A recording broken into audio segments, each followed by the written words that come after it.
আসলে এখানে আমাদের যে প্রশাসক মহোদয় তিনিও কিন্তু একজন সাইক্লিস্ট।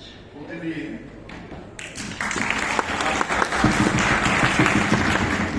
ফজর নামাজ পড়ে উনি 2 ঘন্টা সাইকেল চালান।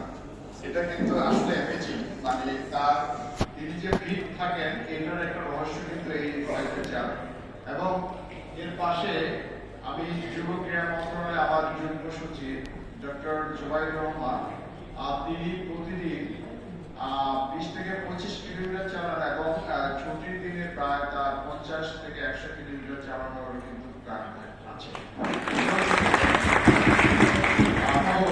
যে আপনারা বিভিন্ন প্রফেশনে আছেন, এর পাশাপাশি সুস্থ শরীর রাখার জন্য, শরীরকে সুস্থ রাখার জন্য এবং যাতে আপনাদের কর্মক্ষেত্রে আপনারা একজন